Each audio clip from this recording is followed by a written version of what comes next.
Muito bem, pessoal, vamos dar continuidade então. O assunto é industrialização brasileira, industrialização do Brasil.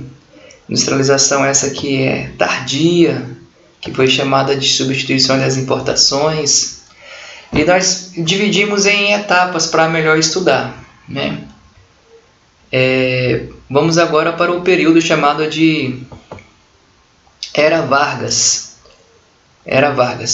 de 1930 até 1950.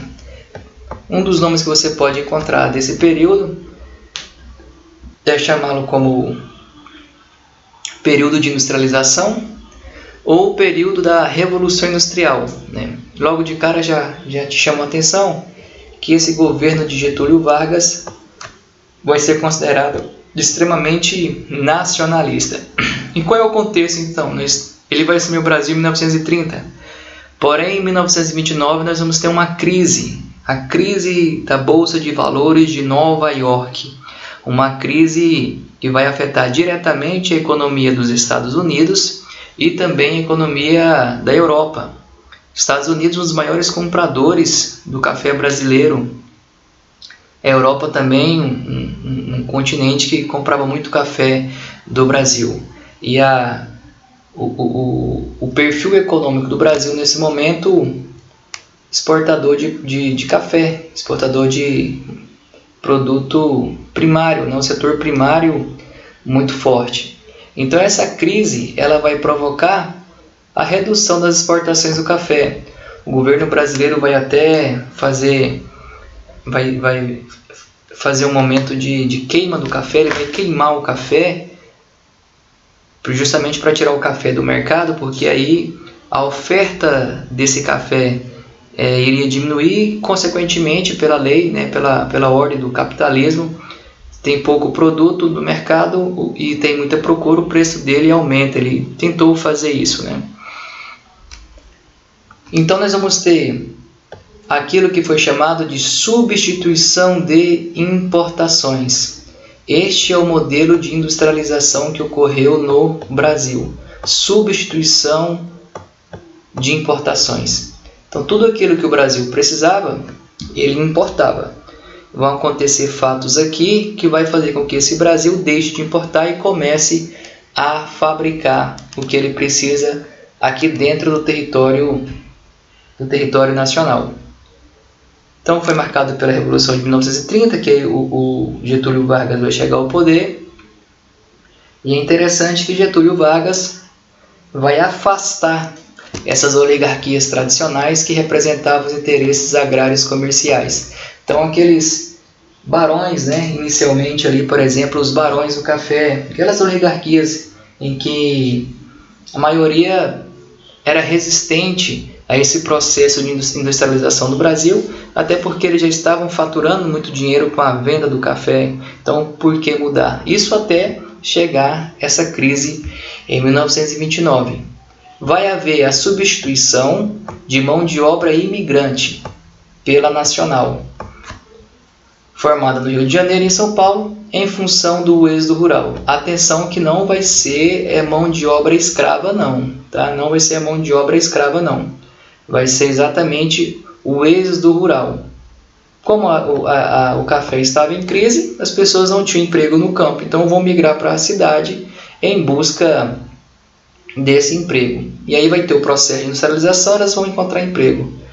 E também muito forte a questão do movimento migratório dos nordestinos.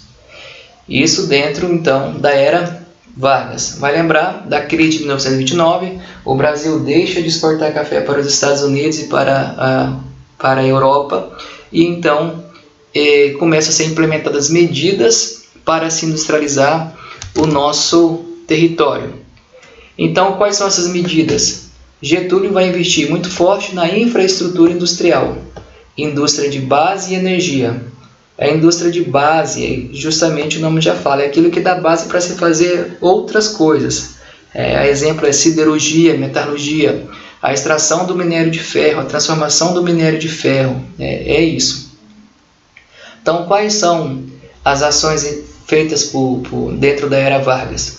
Nós temos algumas empresas que inicialmente eram estatais e hoje se tornaram privatizadas ou mista, capital estatal e capital privado.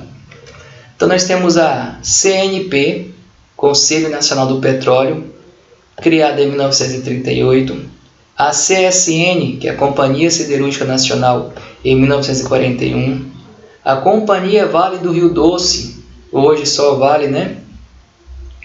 Criada em 1943, a Companhia Hidrelétrica do São Francisco, em 1945, o Banco Nacional de Desenvolvimento Econômico e Social, em 1952, a Petrobras, em 1953, e a Eletrobras, em 1962. Repare, pessoal, que nós vamos ter aqui, em 39 até 45, vai ser o período da Segunda Guerra Mundial. É interessante você ter isso aqui em mente, da Segunda Guerra Mundial.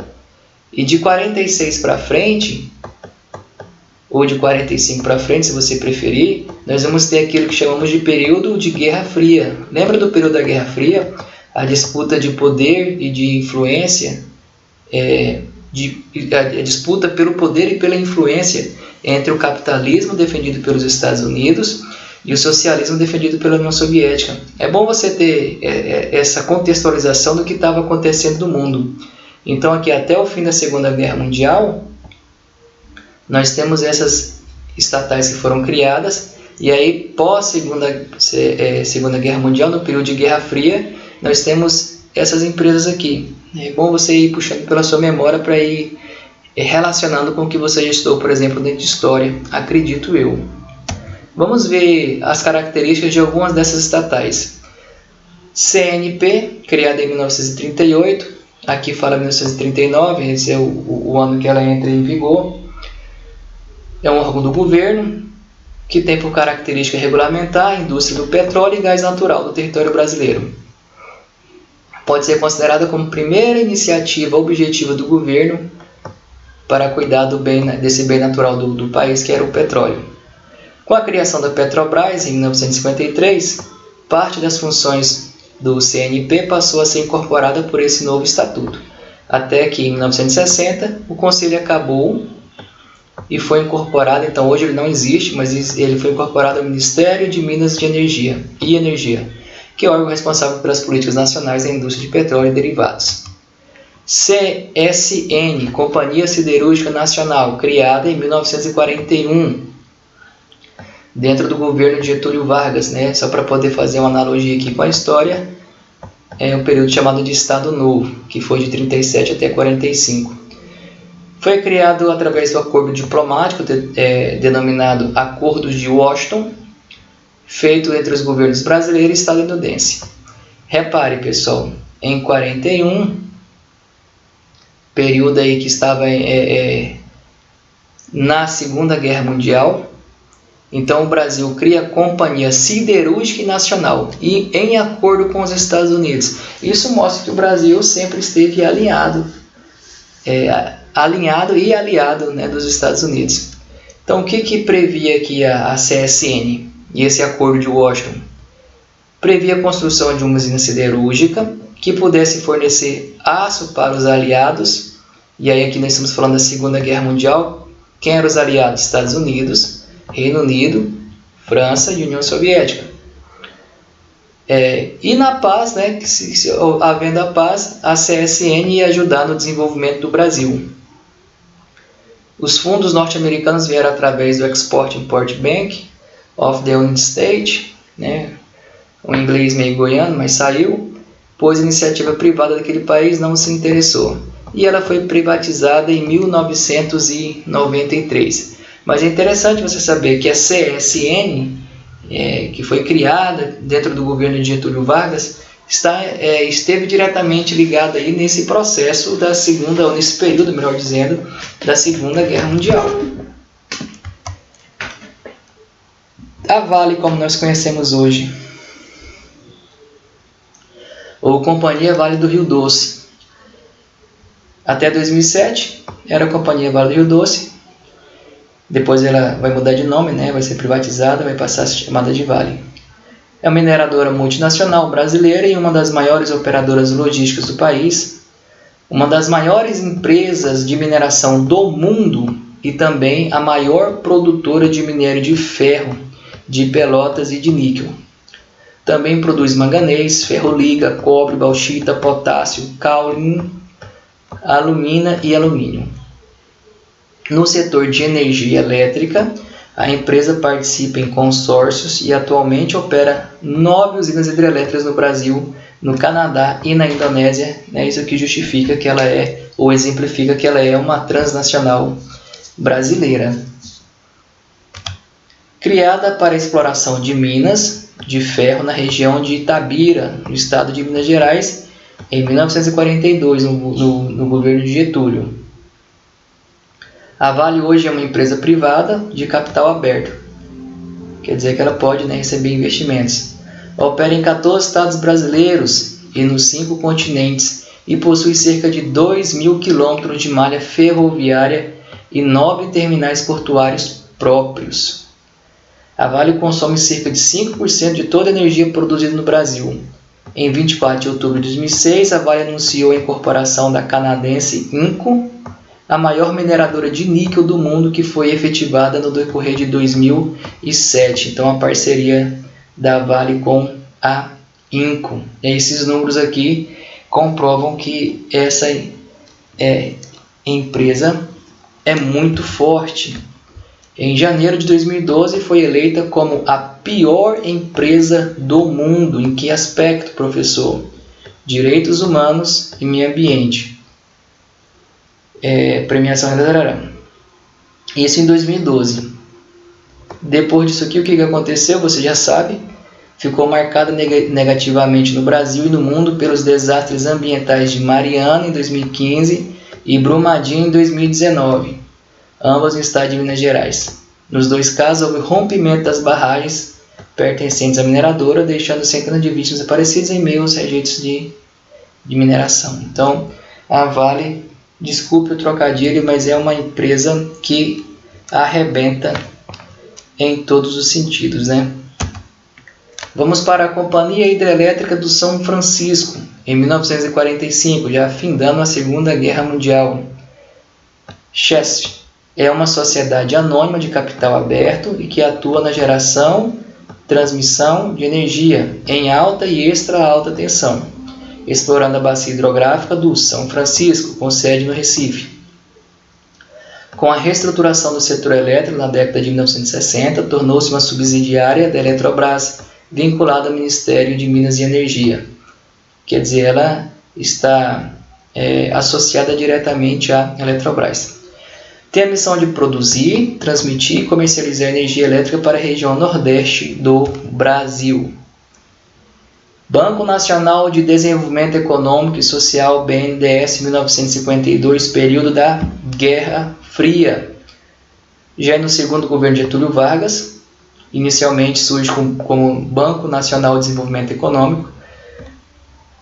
É uma empresa pública federal, cujo principal objetivo é financiar, a longo prazo, investimentos em todos os segmentos da economia brasileira. Um dos maiores bancos públicos do mundo. Em 1953, a Petrobras, instituída pela Lei nº 2004, sancionada pelo então Presidente da República, Getúlio Vargas, em 3 de outubro de 1953. A lei dispunha sobre a política nacional do petróleo, definindo atribuições ao CNP, estabelecendo monopólio estatal do petróleo e a criação da Petrobras. As atividades da empresa foram iniciadas com o acervo recebido do antigo CNP, que manteve a função de fiscalizar o setor. É uma empresa estatal de economia mista. Opera atualmente em 14 países, no segmento de energia, prioritariamente nas áreas de exploração, produção, refino, comercialização, transporte de petróleo, gás natural e seus derivados. Deixou de monopolizar a indústria petroleira no Brasil em 1997, mas continua a ser uma importante produtora do produto, com uma produção diária de 2 milhões de barris. é líder mundial no desenvolvimento da tecnologia avançada para exploração petrolífera em águas profundas e ultraprofundas, quer dizer, em alto mar, porque a maior parte do petróleo brasileiro está em alto mar. Então, a Petrobras dá aula nesse sentido. Quando algum outro país precisa de fazer exploração do petróleo em alto mar, chama a Petrobras, porque nós desenvolvemos essa tecnologia.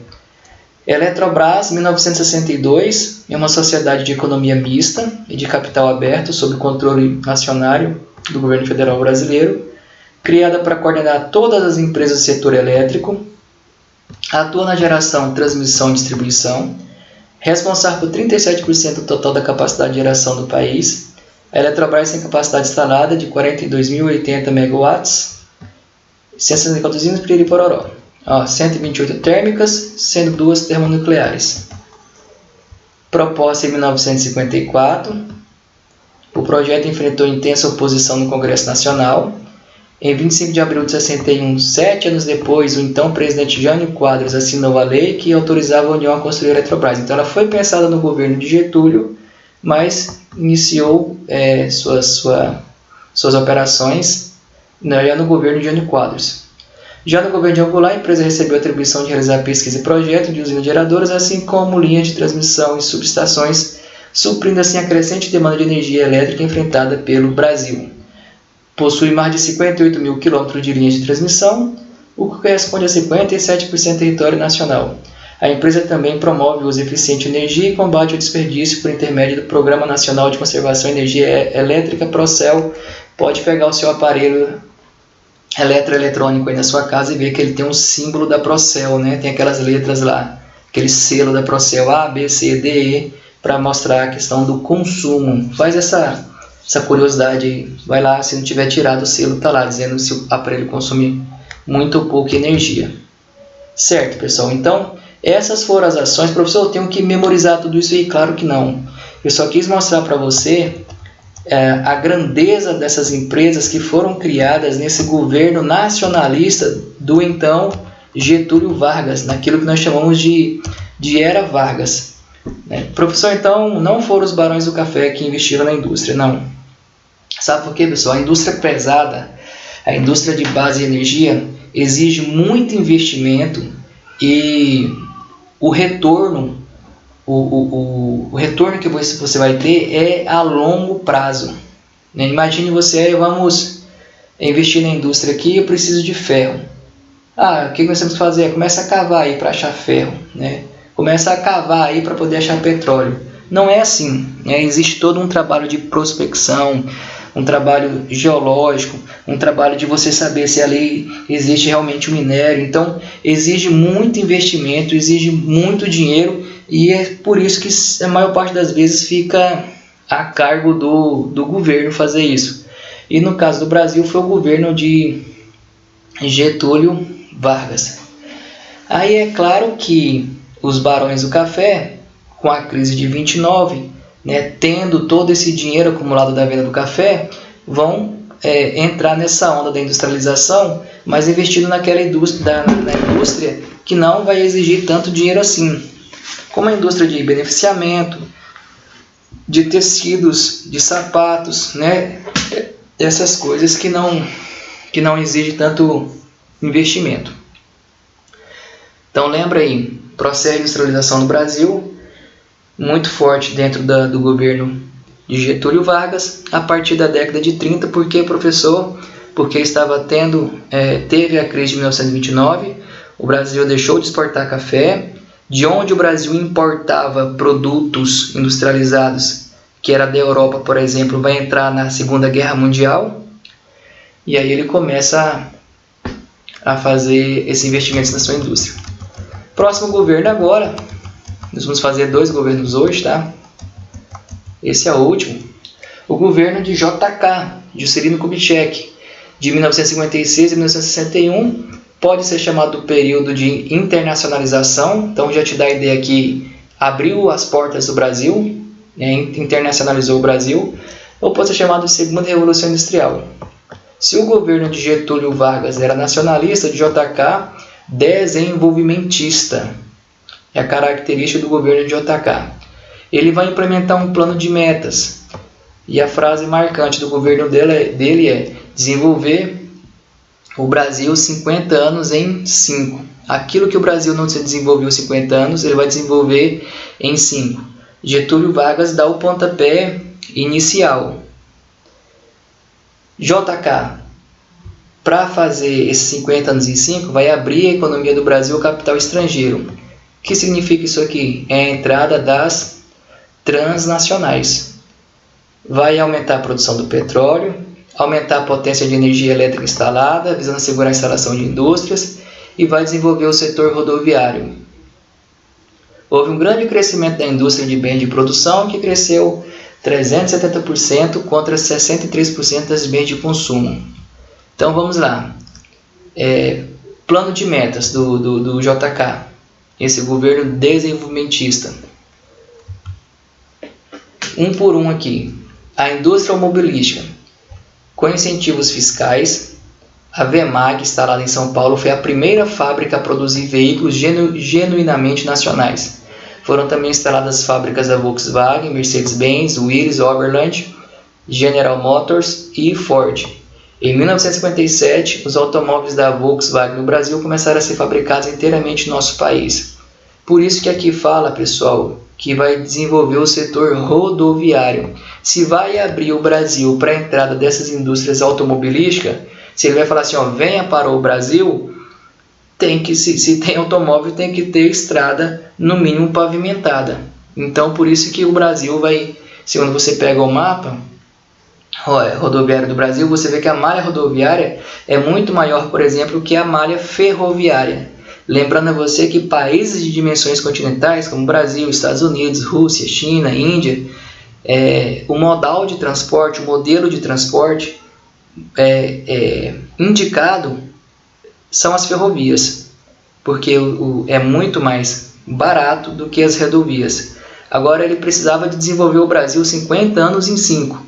Você acha que ele investir em ferrovia? Uma coisa é que o gasto é muito alto da ferrovia, só que a manutenção é mais barata, não é? Em comparação à rodovia, que a implementação da rodovia é mais barata, mas a manutenção é muito mais cara. Você que trafega aí pelas rodovias federais, você sabe o estado que é, né? Não é novidade você ligar no jornal e estar ali falando para você de buracos na estrada, por exemplo. Mas ele precisava de fazer as rodovias para cumprir o plano de metas, para atrair as empresas transnacionais da indústria automobilística. Por isso que se desenvolveu o rodoviarismo falado. A expansão das usinas hidrelétricas. Foram instaladas a usina de Paulo Afonso, no Rio São Francisco, e a de Furnas e Três Marias, em Minas Gerais, além de outros vários estados. Vai criar o Conselho Nacional de Energia Nuclear. Vai criar a SUDENE, Superintendência de Desenvolvimento Nordeste, para corrigir os problemas econômicos e sociais do Nordeste. Por que vai ter esses problemas? Porque esse desenvolvimento industrial vai ficar muito forte dentro da região Sudeste. Uma vez que veja bem, dentro da região Sudeste, que já existia toda uma infraestrutura da época do café. Então, por exemplo, Getúlio Vargas não ia começar, agora voltando ao Getúlio, ele não iria começar o processo de industrialização do Brasil no Tocantins, lá em 1930, que nem existia, né? Mas assim, só um exemplo. Não iria começar no Amazonas, não iria começar porque essa região não estava desenvolvida. Então, se aproveitou de toda uma infraestrutura que já existia dentro da região Sudeste. Era um centro de decisões políticas. Aí aqui cabe até a nossa crítica.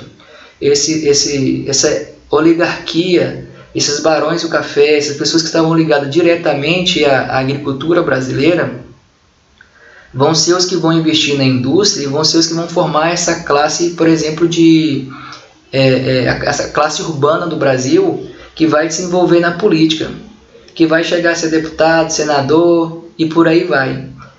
Então, quando você pensa em questões de reforma agrária no Brasil, quando você pensa na questão da divisão de classes, por que é tão injusto, quando você vai estudar a história, você vai perceber que essa classe mais abastada, ela vai se tornar os políticos, e os políticos, infelizmente, a grande maioria deles não estão tão ligando assim, né, vamos usar um que mais coloquial, não estão ligando para essas demandas sociais. Mas aí voltando aqui, vamos aqui voltar.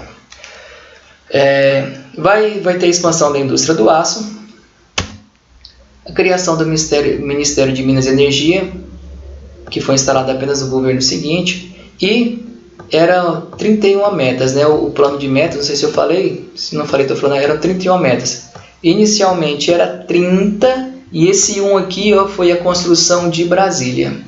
A fundação de Brasília é a nova capital do país, considerada a meta síntese do governo de JK. Localização dela no Planalto Central, em Goiás, era estratégica, pois criaria um polo dinâmico no interior do país. Isso aqui Vamos fazer nossa crítica, pessoal? Imagine a insatisfação do brasileiro com seus políticos se a capital do Brasil fosse em São Paulo, fosse no Rio de Janeiro, fosse em Fortaleza, fosse em Salvador. Imagine se essa capital do Brasil fosse nos grandes centros.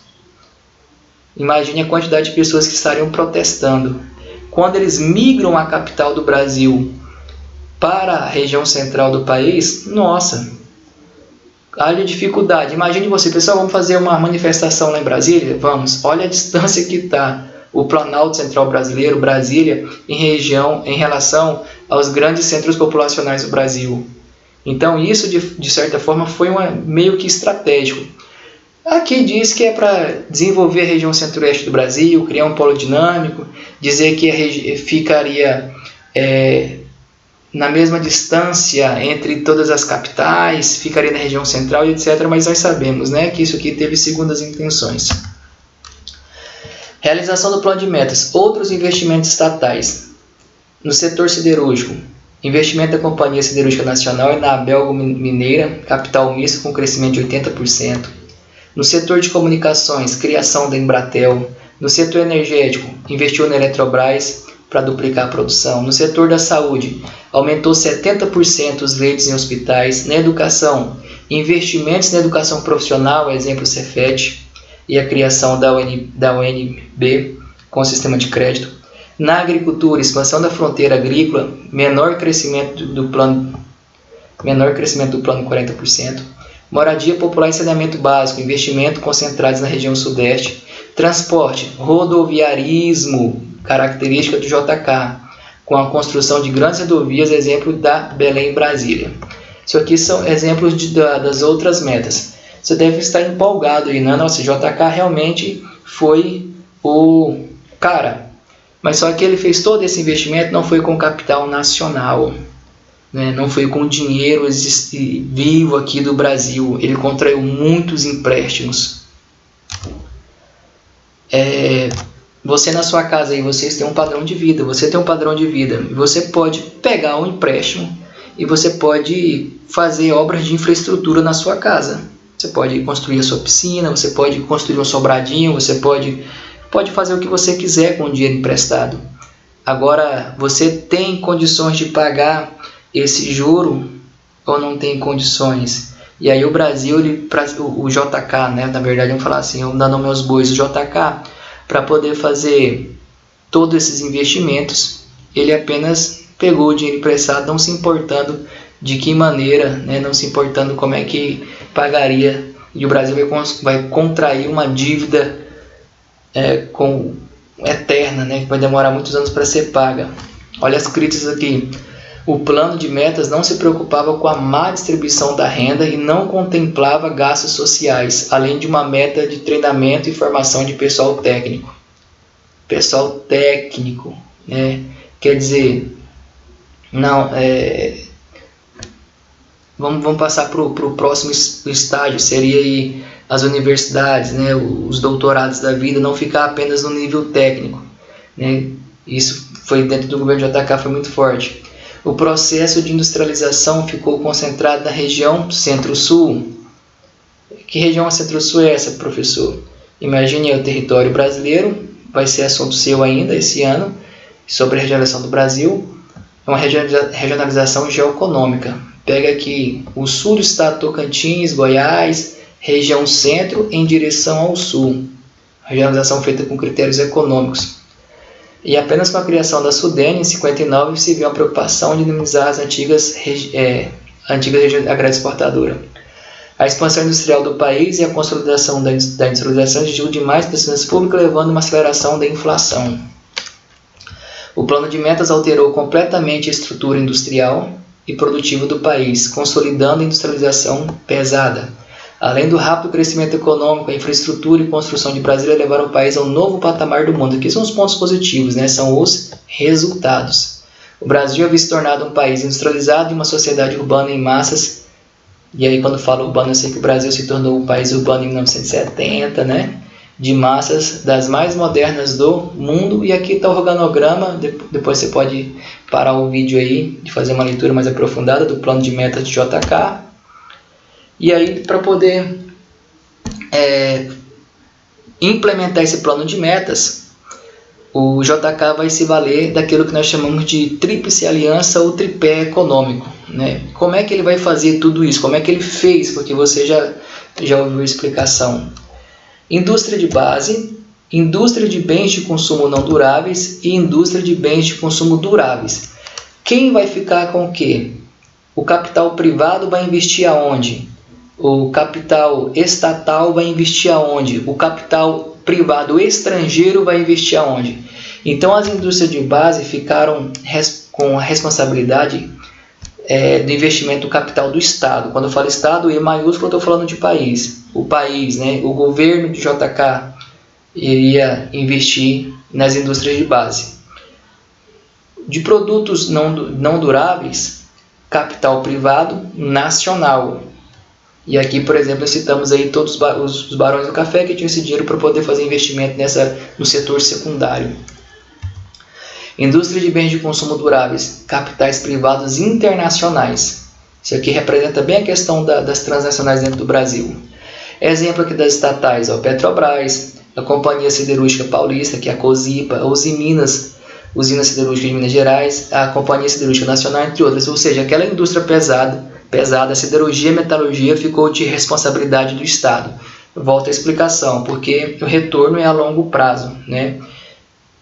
Exige bastante investimento. Seu lucro também é a longo prazo. Capital privado nacional. Alimentícia, bebida, beneficiamento de produtos agrícolas, arroz, algodão, têxtil, refação de café. Então, um setor secundário aqui que não exige tanto investimento assim quando comparado aqui com o setor, com a indústria de base. Não exige tanta tecnologia assim como a indústria de base. E os de consumos duráveis, que foi as transnacionais, capital privado internacional, automobilística, eletrodoméstica, equipamento, eletrônica, etc., ficaram a encargo das transnacionais, daquelas empresas que vieram se instalar aqui no Brasil, para o Brasil ter mão de obra mais barata, abundante, receber incentivos fiscais, tudo aquilo que você já sabe. Então isso aqui eu chamo de tripé econômico ou aliança econômica. Foi assim que o governo de JK conseguiu desenvolver o Brasil 50 anos em 5. Tá? E aí que vamos fazer a comparação. Olha, o governo de JK tem um rodoviarismo, né?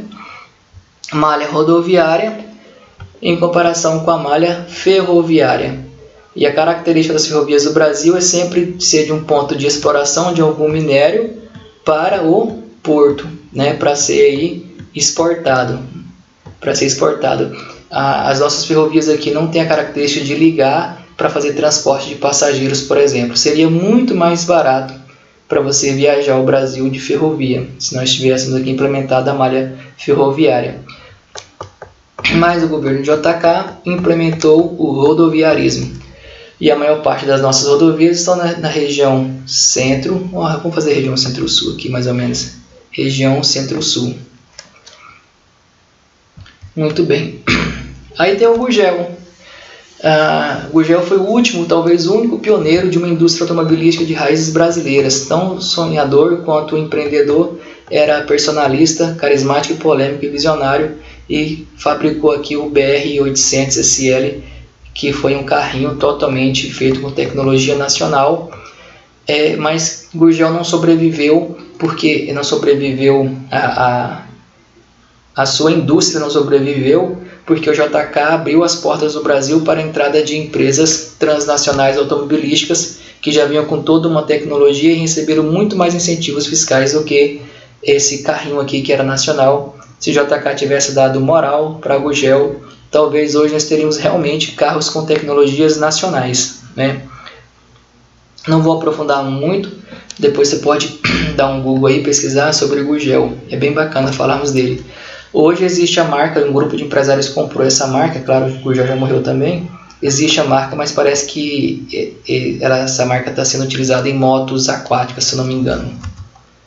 Foram esses fatores que contribuíram para o desenvolvimento industrial do Brasil a partir de 1930.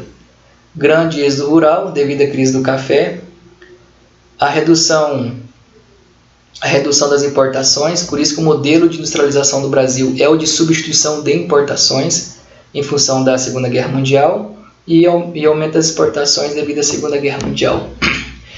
Em geral, são esses fatores, pessoal. Então, nós vimos dois governos da era Vargas, Getúlio Vargas, e o governo de JK. Boa semana para vocês e até a próxima.